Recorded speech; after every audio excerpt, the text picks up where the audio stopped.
Eh bien, bonjour à toutes et à tous. Merci d'être venus sur ce webinaire. Très heureux de partager ce moment. On va faire ensemble une petite heure autour de cette problématique. Moi, je suis très heureux de le faire avec Émilie. Bonjour Émilie. Bonjour. Bonjour à tous. Euh, voilà, bonjour à tous et à toutes. On va donc voilà, démarrer ce webinaire ensemble. On va essayer de toucher du doigt la direction juridique 2.0. On va essayer à la promesse du titre. Avec Émilie, on a travaillé sur le sujet. Et on remercie également une partie de l'équipe Witivio qui a aidé de constituer ce webinaire, notamment Camille Bailly chez nous. Comme vous le voyez dès le démarrage, vous avez accès à pas mal de fonctionnalités sur la plateforme. N'hésitez pas, durant tout le webinaire, à poser vos questions. Donc, il y a un onglet questions spécifiques. Et si vous voulez un petit peu interagir de manière plus informelle avec nous, il y a une partie chat. On s'engage à revenir sur l'ensemble des questions à la fin de ce webinaire, des traités dans l'ordre de priorité. Voilà. Et puis, on vous en reparlera peut-être à la fin. Il y aura un sondage. On y reviendra en tout cas. Voilà, donc très content. Donc, on va commencer par effectivement peut-être se présenter sur ce webinaire chacun. Je vais laisser la main à Émilie. Émilie, je te laisse donc te présenter. Bonjour à tous. Donc, je suis Émilie Le Tocar-Calam. Je suis une ancienne directrice juridique qui est passée une dizaine d'années en direction juridique dans des entreprises au secteur varié, notamment l'informatique. Et puis, j'ai intégré une Legal Tech et à l'issue, j'ai donc fondé mon cabinet de conseil en gestion des opérations et organisation spécialisée pour les directions juridiques et pour les cabinets d'avocats, pour les professions juridiques au sens un peu large. Aujourd'hui, j'accompagne mes clients qui sont des directions juridiques et qui ont des besoins d'organisation ou de réorganisation et d'assistance sur des problématiques qu'on appelle digitales aujourd'hui ou numériques, pour être un peu plus franco-français. Et donc, je les assiste à trouver les bons outils, les outils les plus adéquats par rapport à leurs besoins. Super, merci Émilie, c'est très clair. Puis moi, je vais faire la réciproque. Moi, je suis Julien Brichard, je suis le directeur commercial de Witivio. J'ai un parcours plutôt en entreprise du secteur numérique, une petite quinzaine d'années derrière, avec un côté très IT dans le discours. D'ailleurs, n'hésitez pas, si un terme ne vous parle pas, n'hésitez pas à nous poser la question, soit directement l'onglet questions ou s'il y a un terme dans la partie chat. On essaye de, entre guillemets, vulgariser au maximum tout ce qu'on va expliciter aujourd'hui. Moi, j'ai Émilie qui va être mon totem plutôt juridique, qui va essayer de m'aider sur la partie métier et puis sur toute la partie plus IT technique. Voilà, s'il y a des choses, il y a besoin d'illustrer, de donner des exemples, n'hésitez surtout pas. Bon, bah, très bien, on va pouvoir passer donc à notre fameux sommaire, la promesse de ce webinaire, on va le faire ensemble. Donc, voilà, donc on a fait un petit plan de vol, évidemment, vous avez vu, IT va essayer de toucher du doigt la fonction juridique, donc on essaye bien d'être dans cet état d'esprit-là. Donc déjà, on va voir la digitalisation des directions juridiques, en fait, c'est quelle utilité et quelle solution. Ça, je mettrai plus la main à Émilie, qui est au cœur des directions juridiques. De par son passé, mais aussi actuellement dans ce qu'elle effectivement ce qu'elle nous a expliqué, elle est capable à amener aujourd'hui en termes de mission à conduire et à conseiller les directions juridiques. On verra ce qu'est un chatbot concrètement. Alors concrètement, ce sera Émilie, parce qu'on a ce côté métier. Il faut voir comment la direction juridique peut avoir des chatbots. Et moi, je reviendrai un peu plus sur la partie technique, comme on l'a dit. On verra les cas d'usage aussi en direction juridique. Là, je laisserai la main totalement à Émilie, parce que là, on est dans le métier pur. Les KPI, les ROI dégagés grâce au chatbot. Je crois qu'Émilie, en plus, tu as animé il y a peu de temps un webinaire sur les KPI. Donc, ça, c'est en tout cas une vidéo. Ce sera hyper intéressant d'avoir ton retour sur ça. Et puis, on verra comment implémenter concrètement un chatbot en direction juridique, combien ça coûte, comment ça se passe. Ça, on verra ça pour la fin. Voilà, bon, on va pouvoir enchaîner directement. Je vais te laisser la main, je pense, Émilie. Oui. Alors, voilà. Quelle utilité pour la digitalisation des directions juridiques? Vaste sujet. Alors effectivement, il faut se poser plusieurs questions pour savoir pourquoi digitaliser sa direction juridique, pour le faire pour les bonnes raisons et pas uniquement parce que c'est la mode. La digitalisation des directions juridiques, ça va vous servir notamment à vous simplifier le travail au quotidien, en enlevant toutes les tâches qui sont assez redondantes et assez fastidieuses, qui peuvent permettre d'être automatisées. On peut se concentrer sur les tâches qui sont à plus forte valeur ajoutée, et vous concentrer surtout sur les enjeux stratégiques. Vous avez une autre problématique qui est celle de gagner du temps, et le temps c'est l'argent, et donc le temps c'est aussi de la productivité. Et comme je vous le disais, si vous libérez des tâches chronophages et répétitives, vous avez du temps qui est dégagé, qui peut être réalloué à autre chose, parce qu'on sait bien que le travail c'est un peu extensible et que ça va venir remplir l'intégralité du temps que vous avez disponible. Le troisième effet de digitalisation, c'est pour moderniser son organisation. C'est aussi une question d'image, on y reviendra un peu plus tard. Les stratégies de vos directions juridiques doivent évoluer parce que les stratégies de vos directions générales évoluent et que donc pour soutenir le business, il faut qu'on soit parfaitement aligné. Le quatrième point, c'est la meilleure collaboration en interne et en externe, à la fois entre les membres de la direction juridique, mais aussi auprès des opérationnels. Et ça, on a vraiment des outils aujourd'hui qui vous permettent de collaborer au mieux et de simplifier les rapports des uns et des autres, que ce soit lors de la saisie, mais aussi lors du rendu des dossiers ou des notes ou des pitchs. Et puis enfin, pour optimiser les coûts, parce qu'on sait que l'argent, c'est aussi le nerf de la guerre, qu'en cette période économique un peu compliquée, parfois, on a besoin d'avoir des éléments particuliers et vraiment très tangibles, notamment sur le ROI, et c'est aussi sur les KPI, et c'est pour ça qu'on y revient tout à l'heure et qu'on y dédie une slide spécifique. Mais si vous investissez dans des outils digitaux, c'est aussi l'assurance pour vous d'optimiser vos coûts et d'avoir un retour sur investissement important qui va vous permettre justement de vous dégager du budget pour autre chose. Alors, vous avez un pléthore de solutions digitales aujourd'hui. En fait, pour vous recadrer les choses, pour ceux qui l'ignorent ou qui sont pas encore tout à fait au fait du sujet, le développement ce qu'on appelle le marché Legal Tech s'est fait à partir de 2013 globalement. Il a connu un plein boom en 2015. Et puis 2015, c'est à peu près stable, même s'il y a pas mal de solutions qui à la fois développent leur offre commerciale, mais en plus d'autres solutions qui viennent se créer en fonction de ce qui se fait plus ou moins et des attentes des clients. Du coup, vous avez une offre qui est pléthorique. Aujourd'hui, on va se concentrer sur ce qu'on appelle le B2B, c'est-à-dire vraiment de l'interne. Et donc, vous avez des solutions de signature électronique que vous connaissez sans doute parce que elles ont connu un plein boom pendant cette période de ces derniers mois avec le confinement, puisque c'était vraiment la solution idéale qui permettait de signer ces contrats à distance avec le respect de la distanciation, comme on disait. Vous avez aussi les outils d'automatisation des contrats, tout ce qui est knowledge management et e-learning, diffusion de la culture juridique, et à mon sens, j'y reviendrai, mais le chatbot va rentrer dans ce qu'on appelle la diffusion de la culture juridique. Vous avez les outils de digitalisation des boards et de corporate. Vous avez tout ce qui est pilotage d'activités qui va constituer des dashboards et à travers des KPI. Ça, souvent, vous avez des solutions qui sont exclusivement dédiées sur le pilotage, mais souvent, elles vont agréger plutôt des données qui elles-mêmes sont issues d'autres solutions. Donc, vous avez plusieurs solutions qui sont centralisées au niveau d'un dashboard. Vous avez les outils de saisie avec le ticketing, comme je vous le disais, pour que les opérationnels soient plus à même de saisir les bons interlocuteurs de la DJ. Vous avez tout ce qui est dématérialisation avec les GED et le stockage et l'archivage, le contract management, une petite niche un peu spécifique sur la RegTech et la compliance, tout ce qui est extraction de data. Et puis le dernier point, c'est l'intelligence artificielle, ce qui fait le lien avec le sujet du jour, qui sont les chatbots. Alors, un chatbot, qu'est-ce que c'est concrètement? C'est un robot qui est basé sur l'intelligence artificielle, donc c'est ce que j'évoquais en dernier, plus exactement sur le machine learning. Le machine learning, Julien, il vous l'expliquera probablement sans doute mieux que moi.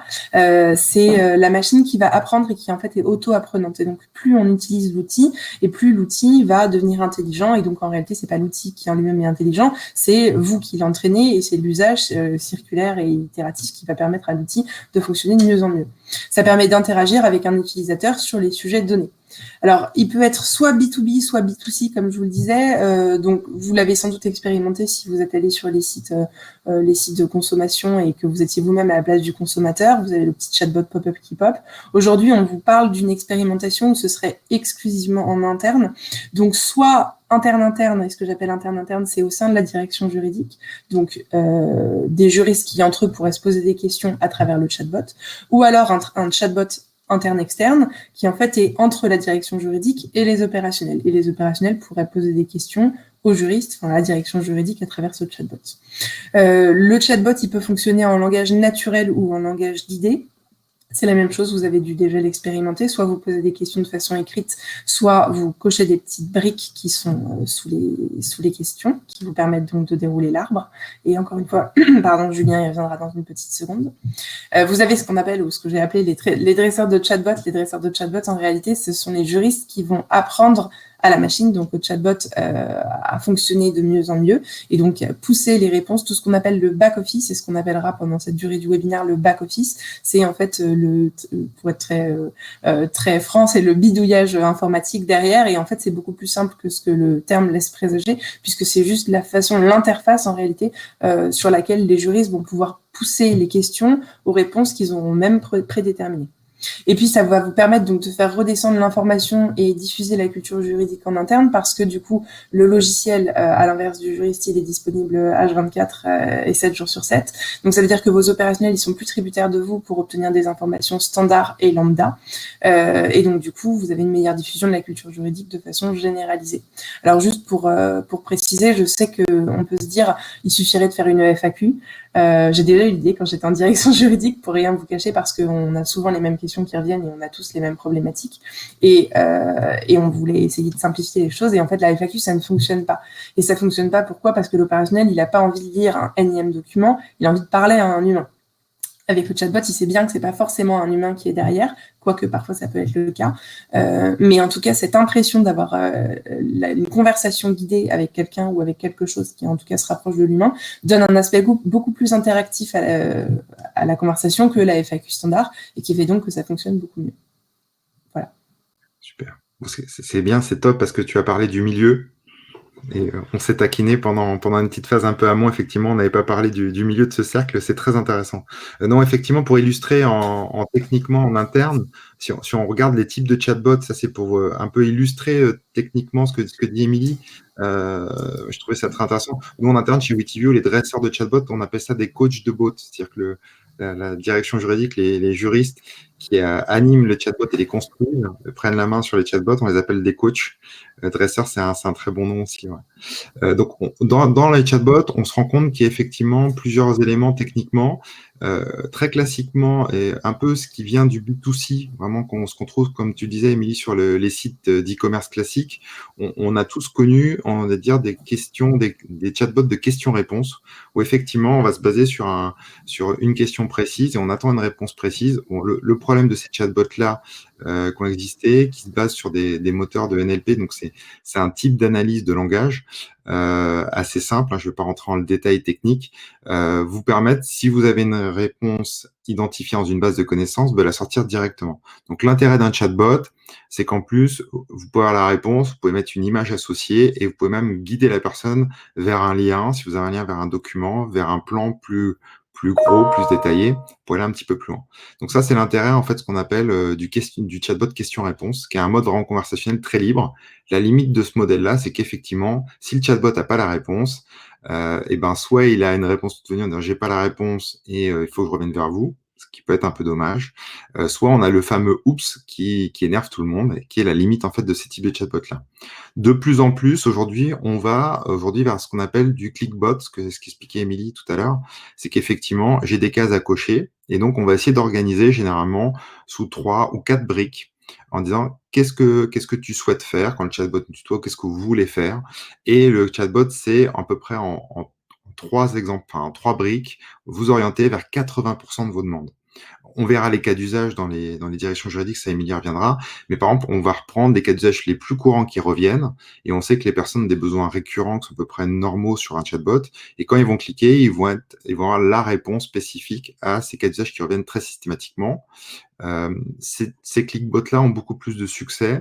Par contre, la difficulté, c'est que si je veux poser une question spécifique à ce clickbot-là, ce chatbot pur, le clickbot, n'était pas tout à fait prévu.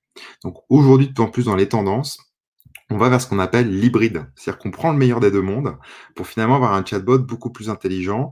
Je suis dans du clickbot qui me permet d'aller vite. Je suis dans l'interaction, ce que disait Émilie. Hop, j'ai une case pour aller chercher, déclarer un incident. Hop, tiens, je vais aller cliquer dessus, c'est exactement ce que je veux faire. Donc, je vais aller très très vite. Mais en même temps, je vais laisser l'opportunité de poser une question libre en dessous ces 3-4 cases de clickbot. Donc, je vais intégrer du question-réponse dans ce chatbot hybride pour dire, si ça répond pas aux 3-4 cas d'usage récurrents que vous avez, vous pouvez quand même poser une question libre. Et là, je ferai de mon mieux pour y répondre en tant que chatbot. Voilà. Donc là, c'est intéressant. Alors, pourquoi c'est intéressant? C'est qu'effectivement, on se base sur du machine learning. Et le machine learning, je ne rentre pas dans tous les détails, mais le machine learning s'affronte au deep learning. C'est deux modèles en intelligence artificielle. Il est auto-apprenant, c'est-à-dire qu'il fonctionne comme un cerveau humain. C'est-à-dire qu'il va commencer à chercher et à créer un réseau neuronal de logique pour trouver des réponses et construire au fil de l'eau et améliorer l'expérience utilisateur. Donc, ce qui est très intéressant avec un hybride, c'est qu'il prend la logique du clickbot, des questions ouvertes et il essaye de recouper, de trouver des réponses assez rapides.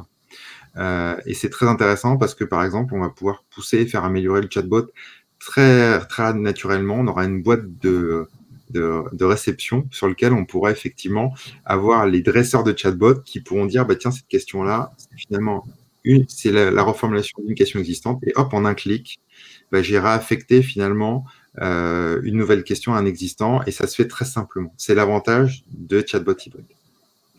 Voilà techniquement un peu, j'espère que je vous ai pas perdu sur l'explication. Après, concrètement, si on rentre dans le détail, Émilie, peut-être dis-nous concrètement en direction juridique, toi, ce que tu as repéré comme cas d'usage récurrent. Je pense que c'est intéressant d'avoir ta vision. Oui, alors à quoi est-ce qu'on pourrait affecter un chatbot en direction juridique? Et ben en fait toutes les questions récurrentes qu'on a tous les 3 jours. Alors en préalable, je voudrais quand même relever un point parce que souvent on dit oui, mais les robots vont prendre notre boulot, on sera plus juriste, on n'aura plus de boulot. Alors écoutez, le premier cas d'usage, c'est le NDA. Vous l'avez sans doute vécu en direction juridique où on va vous demander un modèle de NDA ou alors un CABIS, par exemple. Je l'ai pas mis non plus dans les cas d'usage, mais on vous demande un CABIS qui date de moins de 3 mois. Et tous les 3 jours, vous devez renvoyer le CABIS de moins de 3 mois. Parce que si vous l'avez mis sur l'intranet, et ben, on sait comment ça se passe, ils vont pas le chercher. Moi, personnellement, en tant que juriste, en tant qu'ex-juriste, en tout cas, si les robots viennent prendre ce genre de boulot, c'est pas grave, je vais pas pleurer, c'est pas le boulot pour lequel j'ai signé, c'est pas la plus-value intellectuelle que je pense que je peux et que vous pouvez apporter à la direction juridique. On peut faire des choses bien meilleures que de pousser des documents types ou des documents standards aux opérationnels. Donc le premier cas d'usage, c'est le NDA. J'ai besoin d'un NDA qui soit unilatéral ou bilatéral. Quel est le dernier modèle à jour? Et ben là, le chatbot va pouvoir le pousser tel quel. En tout cas, donc, quand je dis tel quel, c'est tel que vous avez décidé de pousser le modèle. Donc, vous uploadez, pour rentrer dans le concret, vous uploadez en back-office sur le chatbot le document que vous souhaitez voir pousser à chaque fois que l'opérationnel va poser la question du NDA, par exemple, puisque c'est le cas d'usage. Là, pour simplifier vraiment les choses, je suppose que en termes de cas d'usage concret, on aurait un langage avec les briques où la personne cliquerait sur bilatéral ou unilatéral avec une petite description, une petite définition pour être sûr qu'ils aient la bonne définition eux-mêmes. Et comme ça, il n'y a pas de confusion. Ça peut aussi répondre à la question standard de qui est habilité à signer le NDA sur l'entité X de telle business unit. Ça a beaucoup répondu aux enjeux du RGPD à l'époque. Donc moi j'étais dans une legal tech et j'avais eu l'occasion justement de monter un chatbot sur ce sujet-là pour un client. On avait des questions hyper standards pour les opérationnels qui sont, alors maintenant aujourd'hui ils le sont plus formés à la réglementation, mais qu'est-ce que c'est le RGPD? Qui est la personne qui est DPO? Où est-ce que je peux exercer mon droit de retrait? Tout ça c'est des questions vraiment simples et standards, encore une fois, auxquelles le chatbot va pouvoir apporter des réponses. Sur tout ce qui est compliance aussi, et là c'est peut-être un peu plus complexe. Si vous avez par exemple des personnes qui vont faire du business de façon régulière dans un pays spécifique, et ben vous pouvez pousser des directives qui sont spécifiques au pays. Si une personne doit se faire inviter à déjeuner ou doit recevoir un cadeau, moi dans les directions juridiques dans lesquelles j'étais préalablement, on avait des seuils d'affectation en termes de compliance où au-delà de 200 €, je crois de mémoire, le cadeau devait être déclaré à la personne qui était en charge de l'éthique et la compliance. Bon, tout ça, c'est vraiment des réponses qui sont standardisées, qui sont applicables à tous, et donc du coup, il y a une simplicité de pousser les réponses derrière. Sur le contrat type, vous fonctionnez aussi souvent beaucoup avec des contrats types ou des contrats de base, pour les contrats de vente par exemple, ou pour les personnes qui sont affectées à les signer, vous allez pouvoir directement pousser ce genre de réponse. Si vous pouvez aussi mettre un petit mot sur par exemple la clause de limitation de responsabilité qui non n'est pas modifiable ou est modifiable de façon très ponctuelle et là par un humain, vous pouvez aussi pousser cette première réponse et ça permettra de lever les premières interrogations. Voilà. Encore une fois, le but du chatbot, ça n'est pas de remplacer le juriste, c'est de pouvoir vous permettre de vous détacher d'une partie de votre travail qui est quotidien aujourd'hui, qui n'est pas le travail le plus intéressant, qui est un travail extrêmement redondant, pas hyper stimulant intellectuellement parce que c'est des réponses type à pousser et qui peuvent être faites du coup de façon automatisée. Évidemment, dès qu'on passe à quelque chose d'un peu plus complexe, par exemple, je ne veux pas supprimer la clause de limitation de responsabilité, mais je voudrais la modifier. Ou alors, est-ce que je peux en relever le seuil? Et ben là, le chatbot pourrait pousser la réponse que vous auriez déjà apportée, qui est merci de vous rapprocher de la direction juridique pour cette modification-là, parce que là, évidemment, c'est stratégique et c'est beaucoup plus opérationnel et vous avez une plus-value qui est bien plus importante que celle d'un chatbot, évidemment. Super. Alors Alors là, on va... sur la partie des KPI, puisque on pose souvent la question, quel KPI on va pouvoir dégager grâce au chatbot? C'est vraiment l'utilité première pour moi enfin peut-être pas première, mais en tout cas deuxième, de la digitalisation, c'est que on va pouvoir avoir des données qui vont être du coup collectées par l'outil, et ces données qui sont collectées, vous allez pouvoir en faire quelque chose, à la fois en interne au sein de la direction juridique, c'est très utile, mais également vous allez pouvoir décider de les pousser à la direction générale ou à la direction financière, arriver avec des éléments qui sont chiffrés, ce qui n'est pas facilement le cas aujourd'hui. Vous allez pouvoir retenir des éléments importants, par exemple la typologie des questions qui sont posées par les opérationnels, la nature des documents ou des informations qui sont les plus demandées, le taux moyen de réponse, parce que du coup les opérationnels vont être beaucoup plus contents puisqu'ils vont avoir une réponse qui est automatique, automatisée sur tout ce genre de sujets qui sont encore une fois hyper simples. Le taux de satisfaction du client interne aussi, parce que du coup dans 80% des cas, comme l'évoquait Julien, la réponse à la question sera automatiquement poussée pour les questions standards, encore une fois, et pour les 20% restants, le chatbot, mais Julien y reviendra sans doute, va pouvoir faire remonter l'information directement au juriste et du coup saisir directement la direction juridique qui aura donc un retour immédiat des questions restées sans réponse. Et à ce stade-là, soit vous décidez que le pourcentage qui reste est quelque chose de très marginal et donc vous prenez la main et c'est vous qui le gardez, ou alors vous vous rendez compte que ce pourcentage marginal en fait est quelque chose d'assez récurrent et que donc il serait probablement assez utile de pousser une réponse automatisée et standardisée à cette question pour tous les autres cas d'usage des autres opérationnels. Vous allez pouvoir aussi avoir une traçabilité du nombre de documents templates qui sont envoyés, sans mobilisation de la DG, de la nature des documents également, et des départements les plus, ce qu'on appelle consommateurs des ressources de la direction juridique. Là, c'est si on se place vraiment dans un cas de figure de la direction juridique qui est Legal Service Provider, et ben du coup, vous avez une vision qui est aussi inverse, qui est que les business units vous prennent du temps et de la ressource, et donc vous pouvez voir comment vous allouez votre temps, à quel département quel département business unit vous allouez le plus de temps. Et puis vous allez pouvoir détecter ce qu'on appelle les signaux faibles. Les signaux faibles, c'est des choses qui vous seraient pas éventuellement remontées par une saisie un peu plus organisée telle qu'elle est aujourd'hui. Pour moi, c'est un peu l'équivalent de la machine à café, c'est que vous allez discuter avec quelqu'un et puis au détour d'une conversation, vous apprenez qu'en fait, il a reçu un cadeau hyper important, vous apprenez qu'il est invité à déjeuner par un prospect, vous apprenez qu'il a une mission qui va commencer en Iran. Tout ça, c'est les choses qui vont pouvoir remonter par le biais des questions aussi. Les personnes vont poser des questions auxquelles vous n'aurez peut-être pas sollicité en frontal, mais comme en réalité là c'est par un chatbot, la parole va pouvoir un peu plus se libérer. Et là, vous allez pouvoir détecter des choses en termes de compliance risk management que vous n'auriez pas envisagé autrement et vous allez pouvoir y apporter une réponse. Julien, tu veux rajouter quelque chose sur les KPI ? Alors, juste, on a répondu à la question, mais c'est vrai qu'il y a Elisa qui nous posait une question, normalement pour traiter les questions à la fin, mais qui avait la question sur qu'est-ce qu'un KPI. Donc, on a répondu directement que c'est un indicateur clé de performance. Je sais que tu es la grande spécialiste de la partie KPI. Qu'est-ce que tu pourrais peut-être donner en complément comme information à Elisa, au-delà de tout ce que tu as pu illustrer là, dans les types de KPI pour les directions juridiques, pour qu'Elisa comprenne bien le KPI, ce que c'est exactement? Oui, les KPI, c'est vraiment ce qu'on appelle les indicateurs de performance. Alors dit comme ça fait très Startup Nation et évaluation des humains. Pour moi, c'est pas une évaluation des humains, c'est une évaluation du travail produit par la direction juridique. On l'a tous vécu, moi la première en direction juridique. Les gens ont du mal à voir exactement ce qu'on fait. Alors ça évolue pas mal globalement avec l'humain, avec la façon dont on est perçu. Et pour moi, en tout cas, la façon dont on est perçu, c'est aussi la façon dont on communique sur ce qu'on est et sur ce qu'on fait. Donc, plus souvent vous traînez à la machine à café, plus souvent vous êtes placé au milieu des opérationnels. C'est pour ça que moi, par exemple, je suis assez favorable aux mobilités internes et aux mobilités quotidiennes avec le flex office. Plus vous êtes proche des opérationnels et plus ils voient qu'en gros, vous êtes sympa, vous n'êtes pas toujours la personne qui va dire non et vous pouvez trouver des solutions et vous allez aussi comprendre ils vont comprendre, ce qu'est votre job au quotidien. Vous faites pas que relire des contrats. Si vous demandez à un opérationnel ce que fait la direction juridique, globalement, on va vous dire, ils disent non, et ils font des contrats. Mais notre activité se résume pas du tout qu'à faire des contrats.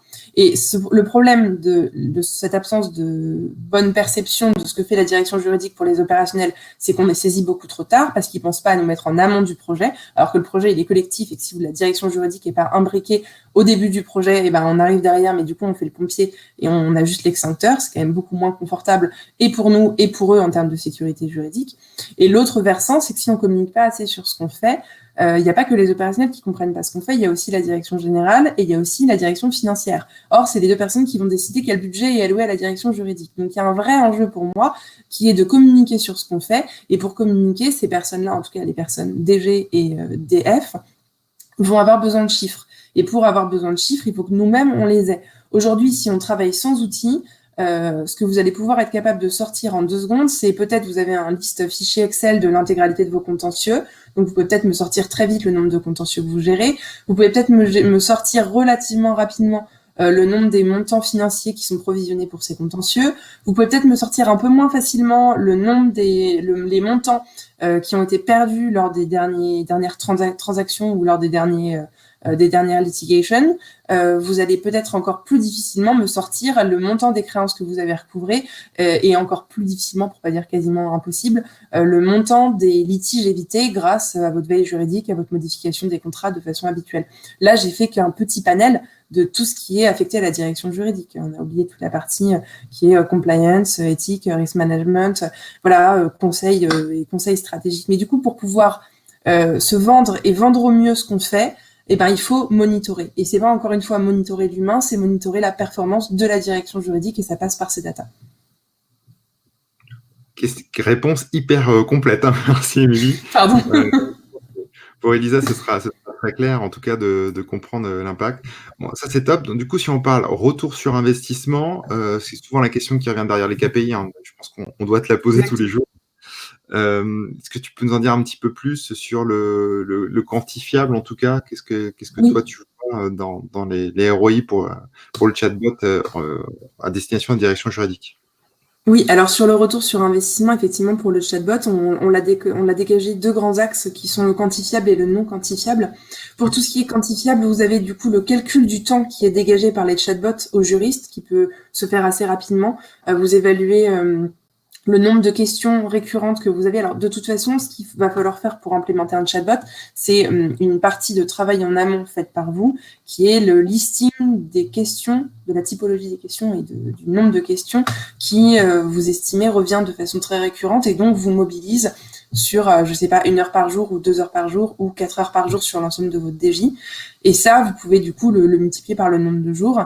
Et quand vous croisez les données avec le nombre de questions qui a été posées par les opérationnels au chatbot sur un mois, je sais pas, de l'ordre de 2000 questions par exemple, un chiffre au hasard, et du coup vous pouvez recouper le nombre d'heures que ça aurait sollicité un juriste pour répondre à ces questions-là. Et ça, évidemment, pour le coup, c'est du non quantifiable, mais ça ne prend pas en compte le taux d'interruption mentale que vous avez à chaque fois que vous avez une question, qui fait que vous vous arrêtez sur le dossier sur lequel vous êtes pour décrocher le téléphone ou répondre à un mail, et vous avez ensuite du mal à vous remettre dans le bain. Et ça, multiplié par le nombre de questions que vous avez, on voit que c'est quand même assez lourd.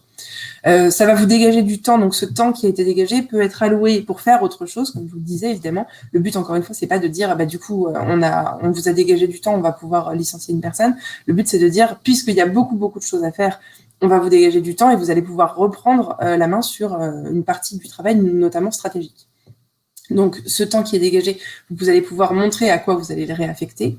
C'est du gain de temps pour les opérationnels, et ça, c'est ce que je vous disais, c'est que du coup, il est disponible 24/7, et donc du coup, pour eux, vous allez aussi pouvoir montrer, puisque vous avez un historique, je reprends, il y a une question qui est posée sur est-ce qu'on a un historique trouvé dans un endroit, Julien y répondra, mais en tout cas, vous avez du coup les horaires aussi des questions, et donc du coup, vous allez pouvoir montrer que, par exemple, les questions qui sont posées tard le soir, et donc de toute façon, sinon, il aurait fallu attendre le lendemain matin, donc quel gain de temps pour les opérationnels pour avancer sur ce sujet.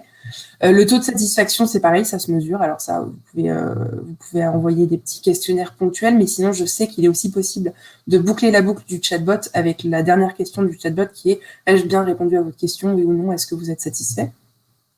Et puis, une réduction des risques et une standardisation des réponses qui sont apportées aux opérationnels, parce que quand vous êtes une grosse direction juridique, en fait, quand on discute un peu entre collègues, on se rend compte que les réponses qu'on apporte les uns les autres à des questions, alors pour le coup, je vous parle pas du cabis poussé, parce que là, c'est du document type, mais sur des questions spécifiques, par exemple, de compliance, les réponses, elles peuvent sensiblement varier en fonction de la compréhension de chaque juriste du sujet, en fonction de est-ce qu'on n'a pas oublié quelque chose, ça tombait entre 2 calls, et finalement, j'ai donné que 2 tiers des trois points que je devais normalement donner. Et ben là, du coup, vous avez plus ce risque-là parce que les réponses, elles sont standardisées. C'est uniformisé au niveau de la DG et donc là, vous vous mettez d'accord de façon concertée au sein de la DG sur les réponses standards à apporter.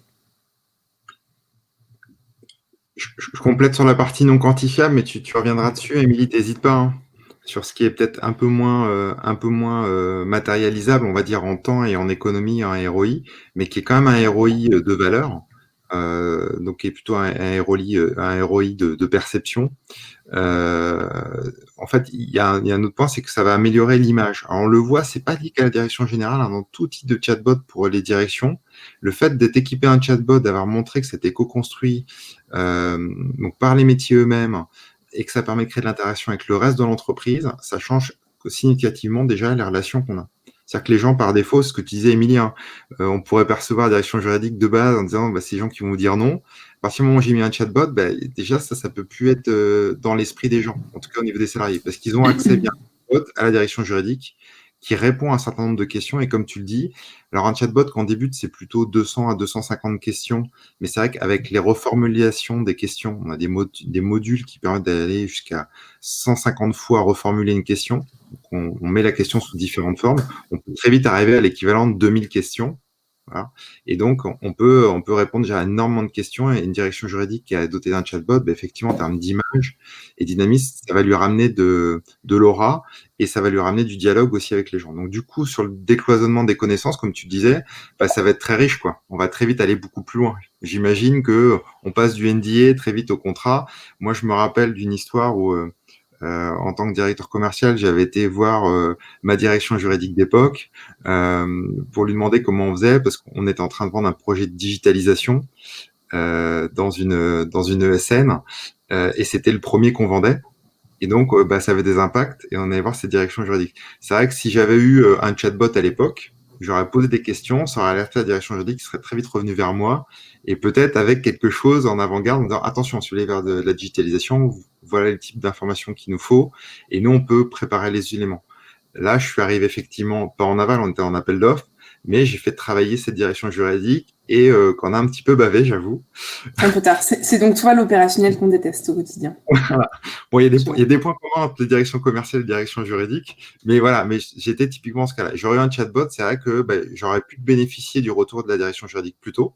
Et pour le coup, ça aurait été sympa parce que j'aurais facilité le travail, ça aurait été plus fluide pour moi, j'aurais gagné du temps. Moi, je me suis retrouvé un peu bloqué à un moment au niveau de la signature du contrat client parce que du coup, j'ai obligé la direction juridique à se mobiliser très tardivement et très fortement, ce qui n'est pas l'idéal. Effectivement, c'est peut-être aussi moins d'interruptions avec les juristes. C'est-à-dire que je rejoins un peu ce que tu dis, c'est que et c'est l'intérêt d'un chatbot, hein, quand on commence à mentalement aller emmener les gens sur des tâches vraiment récurrentes à faible valeur ajoutée, bah, c'est difficile d'être sur du conseil stratégique pour une direction juridique, quoi. Donc switcher, de passer une demande de directeur général au directeur financier, parce qu'au milieu j'ai eu une demande de NDA, une demande de contrat, une demande intellectuellement, ça use. Donc effectivement, je pense que ça contribue aussi à une meilleure agilité dans le travail qui est délivré. Tu pourras peut-être en reparler, mais sur la diffusion de la culture juridique, là, faut peut-être plus que je te laisse la main. Sur Oui, l'aspect ça va. juridique, ouais. Ça va permettre du coup de faire redescendre l'info de la culture juridique. Ça, encore une fois, ça peut se faire de façon informelle. Moi, j'avais toujours l'habitude de le faire, encore une fois, l'exemple de la machine à café. Pour moi, c'est vraiment un point de socialisation beaucoup plus important que ce qu'on croit, parce que c'est aussi l'endroit où tout le monde va vous happer pour vous dire tiens, j'ai une petite question en fait, bah ça tombe bien parce que c'est plus informel. Et en fait, il faut pas non plus minimiser le fait que parfois ils ont soit peur de venir sur le pôle juridique. On est tous les juristes ensemble, ça fait peur, peut-être, sans doute. C'est pas le même étage. Voilà, là, ils vous attrapent de façon plus informelle à la machine à café. Du coup, le chatbot, c'est pareil. C'est qu'en gros, ils savent, mais ils savent pas qu'ils parlent pas à un humain. Donc, du coup, ils sont un peu plus décomplexés de poser des questions. Et ça peut permettre, du coup, d'avoir une redescente d'infos toujours beaucoup plus fluide et beaucoup plus rapide. Et beaucoup plus régulière aussi. Là où ils vous auraient pas appelé spontanément, décroché le téléphone pour vous appeler ou envoyer un mail, peut-être qu'ils vous auraient attrapé à la machine à café, mais si vous n'y êtes pas, bah, peut-être qu'ils auraient envoyé un message sur le chatbot directement. Et puis le dernier point sur l'accessibilité de l'information, alors je tempère le 24/7 parce que en chatbot d'entreprise, on est plutôt en 5/7.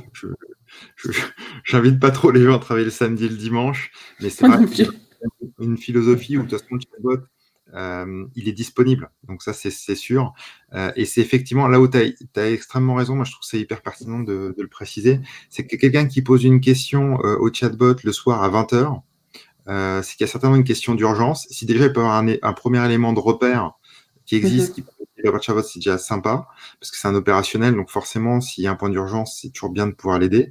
Et de deux, si ça répond pas à sa question, il y a l'alerte qui est tout de suite remontée au dresseur de chatbot qui est dans la direction juridique, qui va pouvoir tout de suite traiter dès le matin, parce qu'il va avoir cette alerte-là, et dire, tiens, il y a un sujet.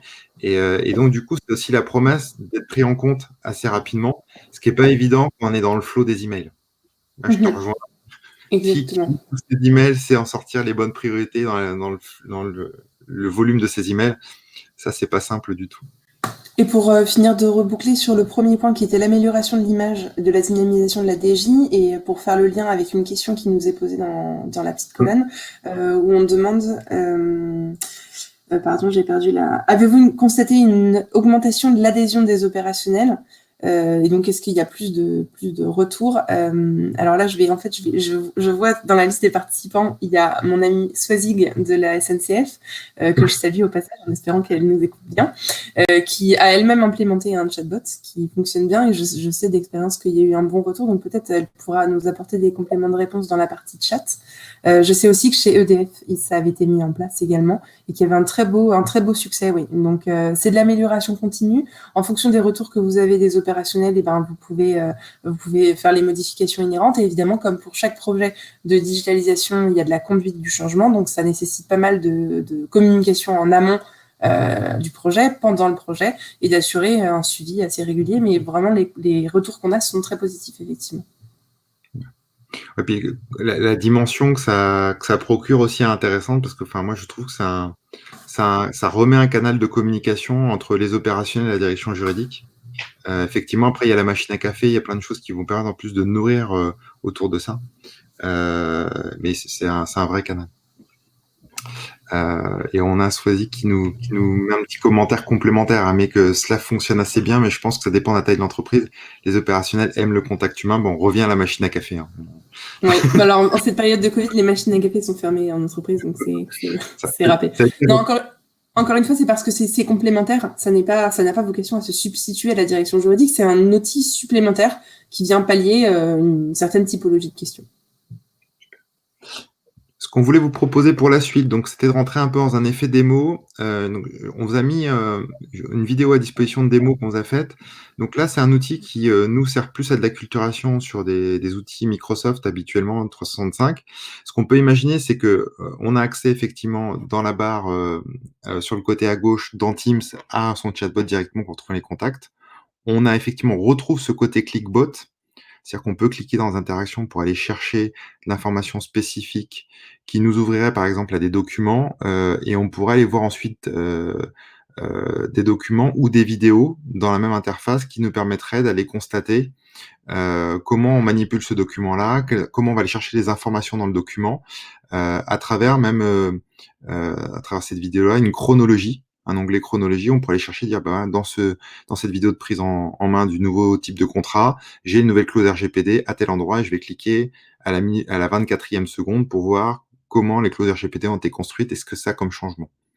Voilà, donc ce qui est intéressant, c'est que j'ai un menu dynamique dans lequel je vais pouvoir chercher des informations. Là, comment je peux utiliser par exemple le nouveau NDA, on pourrait imaginer ça.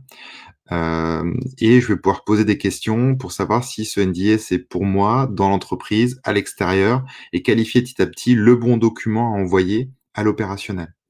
Donc là, on a un vrai petit parcours d'adoption où en fait, finalement, on va mettre à disposition de l'opérationnel une réponse très concrète de la direction juridique, mais ça reste pour des tâches récurrentes, du document, de l'information simple, qui permet à la direction juridique de soulager un petit peu de ces tâches répétitives. Bon, là, dans l'exemple qu'on a, c'est plutôt, ça organise vers des briques techniques des outils Microsoft, mais dans la base de connaissances, on peut très bien y implémenter à la place du contrat juridique, du NDA, tout type de documents, et que ça conduise vers des vidéos. Voilà. Donc, c'était un exemple assez court, assez simple, pour montrer qu'on joue aussi dans l'interface. On est sur Teams, on joue dans l'interface de Teams, on ne quitte pas l'interface, c'est l'avantage. Ça, les utilisateurs n'aiment pas trop ressortir sur depuis Teams ou depuis n'importe quel outil, repartir sur l'intranet pour repartir sur un lien web.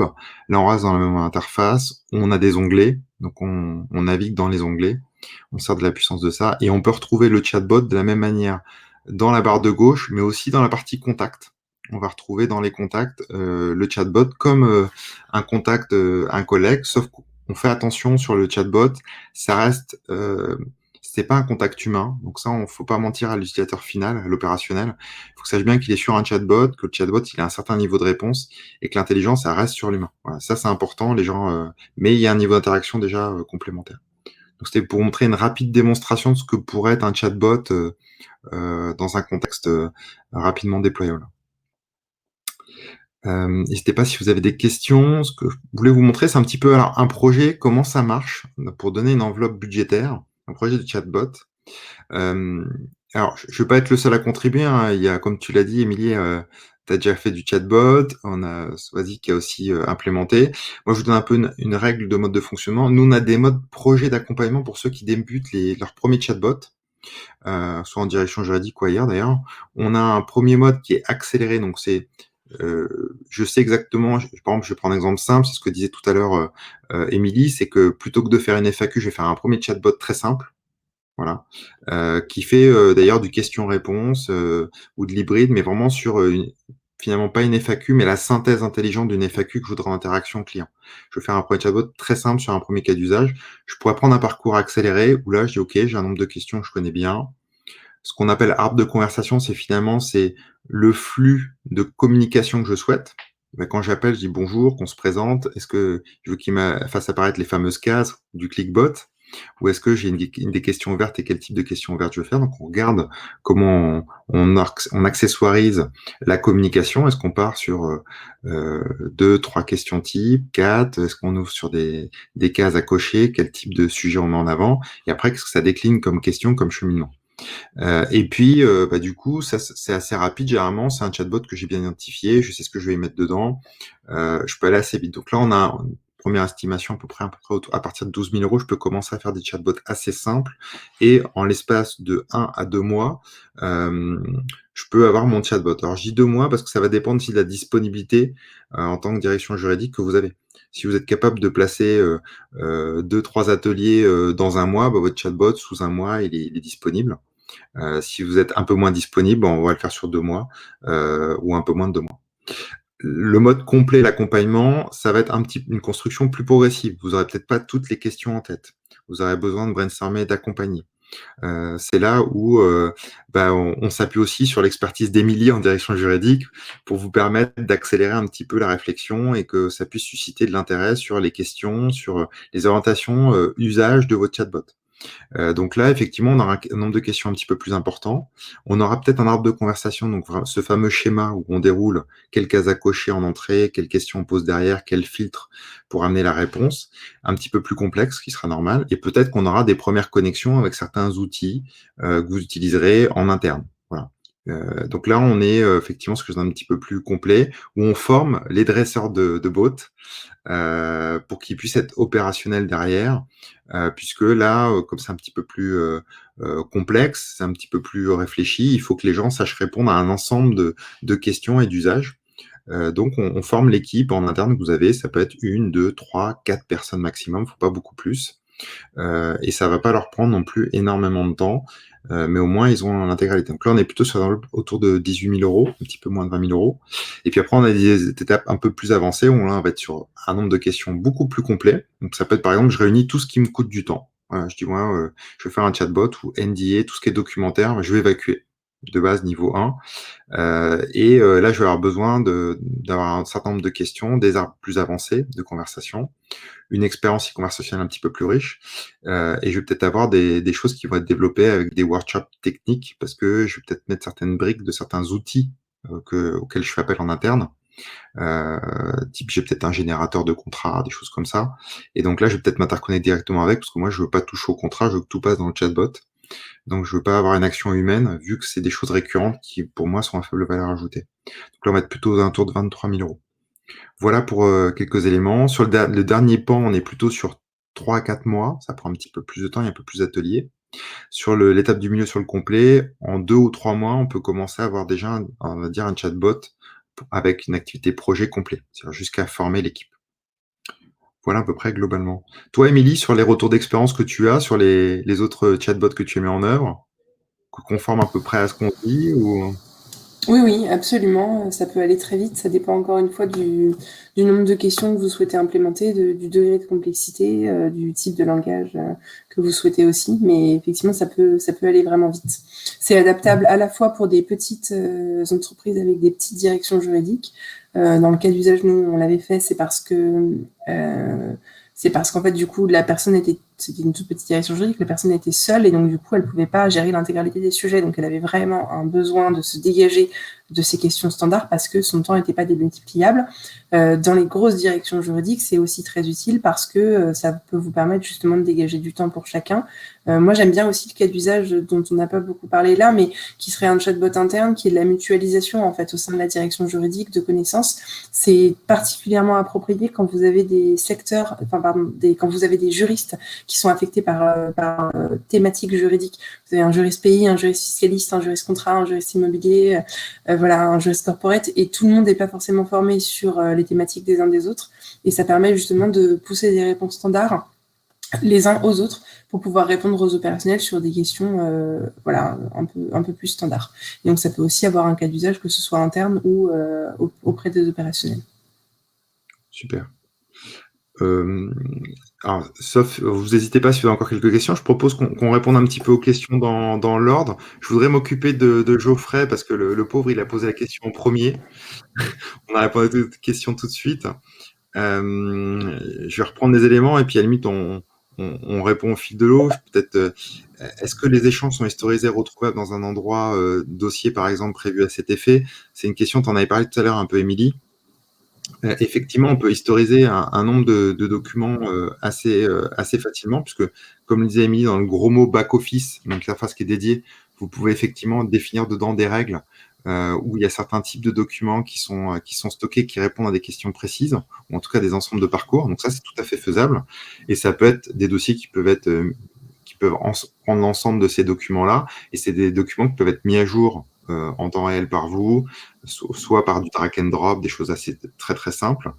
Mais effectivement, oui, c'est possible dans un chatbot, techniquement, de pouvoir avoir des échanges historisés, renouvelables, de demander, voilà, typiquement, je veux retrouver le contrat, la version 1 de 2018, et hop, si le chatbot a l'information que c'est prévu dans la construction, il va lui ressortir directement le lien, donc la personne va pouvoir cliquer, et l'avantage, c'est qu'il aura ce lien qui sera gardé en mémoire, donc il pourra y revenir autant de fois qu'il le souhaite. Donc ça, c'est le gros avantage. Je sais pas si tu voulais compléter, Émilie, là-dessus. Non, non, c'est très bien. Le KPI, on a parlé pour Elisa. On a parlé de l'adhésion. Sur Corinne, la question de Corinne sur l'adhésion des opérationnels. Et effectivement, s'ils font appel, ces opérationnels qui ne font pas appel naturellement à la direction juridique, on n'a pas de taux d'adhésion aujourd'hui qu'on peut sortir en disant on a augmenté de 20% le taux d'adhésion des directions juridiques ou des opérationnels auprès de la direction juridique. Je pense que ce serait un peu prétentieux de pouvoir sortir un KPI national sur le sujet, ou en tout cas tendance d'entreprise. Par contre, ce qui est clair, c'est qu'effectivement, ça ouvre les chakras sur l'interaction entre les métiers et la direction juridique. Et le deuxième élément, c'est que ça permet vraiment, en termes d'adoption, de permettre aux gens de réadresser la direction juridique dans ses premières vertus, c'est-à-dire effectivement plus du conseil, plus les cœurs de métiers spécialisés et les tâches hautes. Parce que quand on fluidifie, je dirais, les tâches récurrentes et basses, effectivement, les prochaines communications qu'il y aura, interactions, ça va être plutôt dans le cœur de métier. J'imagine que, si tu peux compléter, Émilie, là-dessus. Oui, en fait, c'est comme d'habitude, les opérationnels, c'est des gens comme vous et moi aussi, et de la même façon que nous, on a pu avoir des expériences catastrophiques avec des chatbots sur des sites internet, on en a aussi eu des bonnes, je pense. En tout cas, moi, ça m'est déjà arrivé de me dire, bah là, c'était très bien, ça m'a évité de, pardon, ça m'a évité de perdre un quart d'heure au téléphone en attente avec la petite musique pour avoir une réponse standard à une question hyper simple, mais juste que je ne trouvais pas sur le site internet. Donc, il y a des bonnes expériences et du coup, c'est à nous de co-construire ensemble un chatbot qu'on souhaite le plus efficace possible et qui réponde le mieux aux questions les plus standards qu'on peut se voir poser au quotidien. Donc c'est vraiment de la co-construction. Enfin, ça n'est que ce qu'on en fait. Donc plus vous l'entraînez, plus vous avez pensé aux questions les plus standards, plus vous apportez les réponses les plus pertinentes, plus vous prenez en compte aussi les retours avec le taux d'insatisfaction du client s'il estime, alors je dis client, pardon, mais c'est client interne, plus vous prenez en compte leur retour avec le taux d'insatisfaction potentiel sur une partie de la question qui n'a pas été prise en compte ou auquel on n'avait pas pensé, plus vous rebouclez la boucle et plus vous, voilà, ça redevient circulaire et plus les réponses seront apportées au quotidien. Donc c'est vraiment, encore une fois, c'est exclusivement ce qu'on en fait. Il n'y a pas de bon ou de mauvais outils, il y a la façon dont on va le créer, dont on va le penser, et l'énergie aussi qu'on va mettre au quotidien à l'updater, parce que c'est pas un outil mort, hein, il va pas rester, une fois qu'il est implémenté, c'est pas fini, hein. C'est une co-construction permanente. Parce que plus ça fonctionne et plus vous vous rendez compte qu'il y aurait d'autres cas d'usage et plus vous pouvez affiner vos questions. Voilà, c'est quelque chose qui est en perpétuelle évolution. Exactement. Je complète là. Donc, du coup, Geoffrey nous a remercié pour la réponse. Il nous a précisé en fait sa question. Il nous a dit que c'était plutôt une situation où il y avait les questions posées, les réponses ont été apportées et on souhaite retrouver ces échanges, par exemple les cadeaux et invitations, et retrouver la question, historiser la réponse du bot afin de pouvoir derrière effectivement proposer, de retrouver en cas de contrariété, par la suite retrouver l'échange opérationnel chatbot. C'est clair que sur cette question-là, on peut effectivement garder l'historique. Alors, il y a différentes stratégies, hein, ça on le verra dans un chatbot. Soit j'ai une option pour le faire, et dans ce cas-là, c'est un petit peu plus simple, entre guillemets, parce que j'ai une case d'historisation et je peux proposer de l'historiser, parce que ça peut être un petit peu lourd pour les opérationnels de retrouver toutes les communications et tout l'historique derrière cette option-là. Donc ça peut être effectivement ce type d'approche-là, ou après il y a d'autres techniques qui peuvent être employées. C'est-à-dire qu'on peut effectivement demander à l'utilisateur s'il souhaite conserver la donnée ou avoir un lien pour pouvoir y revenir plus régulièrement. Et dans ce cas-là, on lui met un onglet, comme on a vu dans Teams, on lui met un onglet dédié pour qu'il puisse retrouver ces informations-là. Il y a une barre de recherche. Quand il tapera le nom du contrat, l'année ou autre, il retrouvera tous ces onglets historisés. Donc effectivement, c'est une possibilité qui est faite. Comme la gestion documentaire, on peut avoir l'historisation des documents et des échanges qui peut très bien être fait dans le cadre d'un chatbot. Et c'est ça l'intérêt. Voilà. D'ailleurs, ça enrichit d'ailleurs le chatbot, hein, ce qu'on disait tout à l'heure sur l'amélioration continue. Voilà. Donc moi, je vois deux techniques principales. Voilà pour les éléments. Je vais revenir sur les autres questions, parce que je vois l'heure qui tourne. Donc si on revient, donc, du coup on a répondu, je pense, à l'ensemble des questions. On a une autre question de Geoffrey, c'était dans quelle mesure un chatbot peut-il être intégré, adapté à une entreprise sans développement spécifique afin de répondre aux spécificités des organismes? Peut-elle même être intégrée à un outil déjà existant? Alors, si tu veux, Émilie, je réponds à celle-là, elle est un peu technique. Donc effectivement, nous on est une plateforme, alors si je rentre dans les gros mots, une plateforme SaaS. Donc l'intérêt, c'est qu'il n'y a pas besoin de faire un développement spécifique dans la mesure où on utilise un chatbot dit simple. C'est-à-dire qu'il ne va pas s'interfacer avec un outil de votre direction juridique existant qui est dans votre organisation. Si vous voulez un chatbot en plus, il puisse se mettre via une petite pastille sur votre intranet ou via directement un Teams ou un Skype. On a les types de développement, on a fait les types de développement avec Microsoft pour ça. Donc on sait le publier assez facilement. Il y aura toujours des règles de sécurité par rapport à votre direction informatique, hein, qui voit bien que le logiciel existe et ce qu'il fait. Mais il est validé par Microsoft sur Skype et sur Teams. Et dans la partie web, c'est une simple petite pastille qui s'appose. Donc c'est relativement simple à mettre en œuvre. C'est pas intrusif. Après, tout dépend l'envergure du chatbot que vous voulez mettre en œuvre. C'est sûr que si c'est un chatbot qui doit traverser pas mal d'outils, communiquer avec les outils existants pour récupérer de l'information, là, ça demandera effectivement peut-être un moment une étude très simple, quelques jours pour voir si c'est faisable et dans quelle mesure. Voilà. Mais aujourd'hui, la plateforme qu'on propose côté Witivio permet complètement à un métier d'avoir accès à son chatbot et il peut la poser sur son intranet, sur son Teams. Ça se fait très facilement et ça ne demande pas des gros éléments de sécurité ou de développement. Voilà. sur la partie native. Sur la question de Corinne, est-il possible de démarrer l'implémentation par un POC, par exemple, de préparer le nécessaire pour la création? Voilà, la réponse, Émilie, hein, je pense que c'est oui, hein. Effectivement, on commence avec beaucoup de clients par un POC. On essaie de faire un petit périmètre. C'est normal, c'est une première expérience chatbot, on n'a peut-être pas l'habitude. Faut peut-être réunir une équipe de gens qui sont mobilisés sur le sujet et intéressés pour l'être. Donc, on va commencer par un premier périmètre, un premier use case, comme on dit, un premier cas. Oui, tu peux peut-être repréciser ce qu'est un POC. C'est pas Un POC, en langage juridique. Voilà, un proof of concept. Donc, on dit, OK, on va tester pendant un court moment une seule fonctionnalité de tout ce qu'on a en tête sur un chatbot. J'imagine que, par exemple, moi, les contrats, ça m'intéresse, mais j'ai un type de contrat sur lequel c'est très simple, je les demande tous les jours. Celui-là, je peux l'évacuer assez facilement parce que finalement, je vois très bien 5 opérationnels me poser la même question par mois. Et donc, je vais faire un POC, un proof of concept. Je vais prouver que le fait de tester cette partie-là des contrats comme dans un récurrent, ça a un vrai besoin.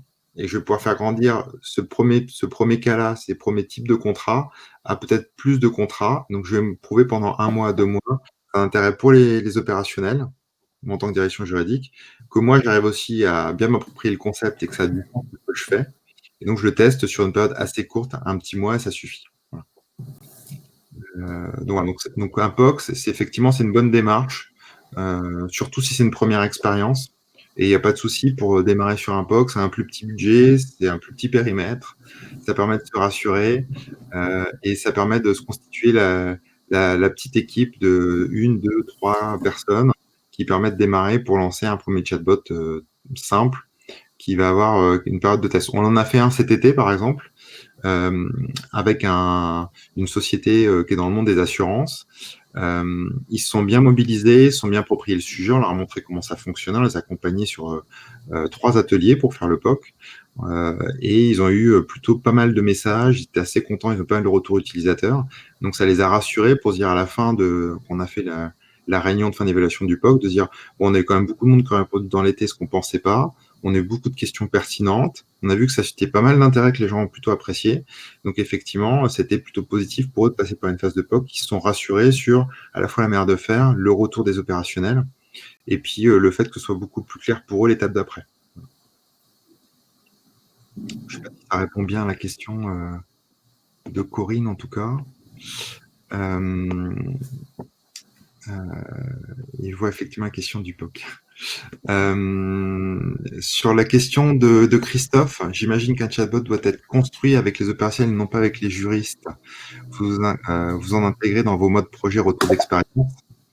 Émilie, toi, sur la construction de chatbot en direction juridique? Alors non, on le faisait pas avec les opérationnels, c'est pas impossible, on peut bien sûr les faire prendre partie au projet, mais en réalité, généralement, les directions juridiques sont elles-mêmes très au fait des questions les plus récurrentes auxquelles elles sont soumises. Du coup, en réalité, il n'y avait pas un apport incroyable de la part des opérationnels parce qu'ils allaient faire remonter eux-mêmes les mêmes questions que les directions juridiques faisaient remonter. Et par ailleurs, si vous demandez aux opérationnels, ils vont vouloir mettre tout et n'importe quoi dans le chatbot. Or, encore une fois, il y a une partie des questions sur lesquelles volontairement, on va pas vouloir, en tant que juriste, apporter une réponse via le chatbot parce qu'on veut garder la main mise dessus, parce que c'est stratégique, parce que c'est plus compliqué qu'il n'y paraît. Et donc, du coup, on veut qu'il passe par la direction juridique humaine. Donc, du coup, moi, je suis plus partante pour le faire exclusivement avec les juristes pour le coup. Alors que d'habitude, je suis vraiment dans l'inclusion de toutes les parties prenantes. Mais là, vraiment, vu que c'est sur des questions très standards, je pense que c'est une réponse auxquelles les juristes ont... c'est une question auxquelles les juristes ont déjà la réponse. À savoir quelles sont les questions que vous voulez déléguer. Ouais, je pense que le vrai seul sujet pour Christophe où on pourra intégrer un retour d'expérience avec un opérationnel particulier dans, je dirais, la tribu de constitution des juristes qui montent leur chatbot, c'est vraiment s'il y avait un POC qui était dédié à un métier pour un cas d'usage très précis. Ce serait vraiment la seule exception qu'on pourrait faire. Type ce que j'ai dit tout à l'heure, le directeur commercial qui arrive, on a un projet de digitalisation, on connaît rien sur la digitalisation, on a remporté, on a fait un test, ça marche, on n'a aucune loi, aucun contrat qui nous permette de délivrer un projet de digitalisation. Donc bien faire attention, effectivement, parce que le métier, c'est la direction juridique. Ils voient tous les cas d'usage arriver, et s'il faut un chatbot, généralement, ça a intérêt de mutualiser différentes situations dans un chatbot. sauf un POC spécifique, un métier spécifique, parce qu'un volume ou une nécessité spécifique. Ouais, je pense que c'est... Puis une dernière de Corinne. En parallèle, on vous a mis un sondage à disposition. Si vous regardez en onglet sondage, si vous voulez, si vous êtes intéressé pour qu'on fasse un workshop en ligne pour voir les possibilités de co-construire un chatbot ensemble, c'est vraiment la démarche intellectuelle et ce que ça peut comprendre. N'hésitez pas, parce que si vous êtes plusieurs à répondre oui, bon, on vous montrera à ce moment-là un workshop en ligne avec Émilie sur octobre pour le faire ensemble. Voilà, ce sera avec plaisir. Dernière question, c'est effectivement celle de Corinne. Est-ce qu'il existe des chatbots capables de choisir le bon template de contrat, aider à compléter les spécificités pour obtenir un contrat ready to use à la fin de la discussion avec le chatbot? Je vais laisser la réponse à Émilie. Je suis désolé, c'est la question la plus simple. Oui, alors là, en fait, oui, ça existe, mais non, ça n'est pas un chatbot en réalité, c'est d'autres outils. Donc, moi, comme je vous le disais en préalable, je suis une consultante où j'assiste les directions juridiques justement à trouver les bons outils par rapport à leurs besoins. Et ça, c'est typiquement le cas de figure où on va me dire, j'ai besoin d'un chatbot parce que je voudrais faire ça. Et en réalité, ça existe, mais ça n'est pas un chatbot. Vous avez des outils de templatisation et d'automatisation qui vont permettre justement de guider les opérationnels par rapport à votre contrat type, où vous aurez vous-même établi quels sont les blanks que vous voulez qu'ils remplissent pour vous faire gagner du temps, et les parties où vous allez faire un menu déroulant. Et là, c'est pas sous forme de chatbot, c'est même pas du conversationnel guidé, ce sera une partie sur le côté, vous avez une partie document et une partie guidée à côté, où les personnes vont pouvoir remplir justement les éléments que vous avez identifiés comme étant à remplir par eux. Et ensuite, le document vous revient et vous reprenez la main en tant que juriste. Et les allers-retours peuvent se faire sur cette base-là. Ça peut même être interfacé après avec un outil de signature électronique. Mais en soi, c'est pas l'outil de chatbot qui va vous permettre de faire ça. Tous les outils qui existent, normalement, peuvent être interfaçables les uns avec les autres, sous réserve d'API et de développement qui peuvent être faits par les personnes en charge du développement de la solution. Plus elles sont grosses et connues, plus les API existent déjà, et donc du coup l'interfaçabilité est relativement simple. Ça ne vous empêche pas d'avoir un chatbot à côté, mais ça n'est pas le même cas d'usage. Par contre, vous pouvez très bien avoir poussé comme réponse à la question « puis-je avoir un modèle type de contrat blabla ?» avoir poussé la réponse, oui, il se trouve sur le logiciel X ou Y sur lequel vous avez accès, vous, en tant qu'opérationnel, et merci de passer par cet outil-là pour y répondre. Et ensuite, vous aurez donc par cet autre canal le document qui vous reviendra templatisé et pré-rempli par l'opérationnel.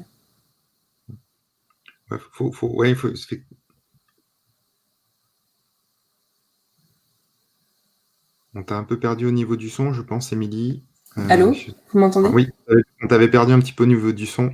Ah, pardon, à quel moment, du coup? Je pense à la fin sur la templatisation, mais effectivement, il y a une différence entre construire un template qui correspond exactement aux souhaits de l'opérationnel en temps réel, et c'est un autre type d'outil, du chatbot qui va être capable de donner des modèles déjà existants et donner l'accès à ces modèles-là selon. Pas de souci, Cédric. Bonne journée à vous.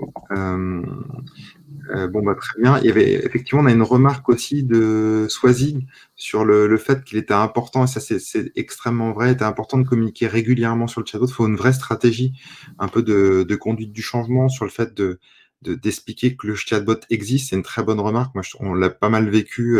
Émilie était pas mal au cœur, mais nous, dans les équipes Witivio, c'est aussi le cas. On fait même des chatbots day chez les clients qui ont des chatbots qu'on renouvelle tous les 3 mois ou 6 mois, pour expliquer auprès des opérationnels avec le métier, avec la direction juridique, en fait, à quoi sert le chatbot, comment il est connu, comment il est perçu, est-ce qu'on savait jusqu'où il est capable d'intervenir. Donc, on fait des démos en direct à l'intérieur de l'entreprise, et puis de montrer effectivement qu'il évolue. Cette notion de performance dont parlait Swazik, elle est très importante, c'est de dire, voilà, depuis qu'on s'est vu, qu'on a fait la présentation il y a 3 mois, on a lancé le chatbot, voilà tout ce qu'on a en plus, et voilà tout ce qu'on a en expérience offerte, qu'on a enrichi. C'est un cercle très vertueux, parce que généralement, c'est ce qui permet de disséminer des bons réflexes dans l'entreprise, et comme c'est mis à disposition des gens, ce serait un peu dommage qu'ils puissent pas s'en servir si ça a du sens pour eux, quoi. Voilà. Exactement. Et comme pour n'importe quel projet de conduite du changement, pour que ce soit adopté, il va falloir montrer aux utilisateurs. Alors en fait, il y a la distinction, c'est que là, l'utilisateur, en réalité, ça n'est pas vous. C'est un des rares outils où l'utilisateur, ce sera pas vous, la direction juridique, ce sera les opérationnels. Donc c'est un outil pour les opérationnels qui va vous simplifier la vie à vous. Donc pour vous, le coût, il est acquis, vous comprenez ce que vous allez y gagner. En revanche, il va falloir vendre et expliciter vraiment au plus clair ce que les opérationnels eux-mêmes vont y gagner. Donc notamment la rapidité de réponse, notamment la simplicité d'utilisation, notamment un délai de traitement raccourci. Et puis c'est intéressant dans l'expérience pour ceux qui n'ont pas eu, pas rencontré ou peu de chatbot dans leur vie, de pouvoir avoir un chatbot d'entreprise qui effectivement c'est pas la même expérience qu'un chatbot qu'on rentrait sur vos sites web. Donc c'est intéressant aussi que les gens puissent se faire un avis, un vrai avis de comment ça fonctionne au quotidien et de pouvoir en expliquer ça à leurs autres collègues. Ça aide aussi à la prise en compte et ça fait partie un peu de la conduite du changement interne à opérer, quoi. Très bien. Bon, on a fini l'intégralité des questions-réponses, sauf si on a une petite dernière au dernier moment.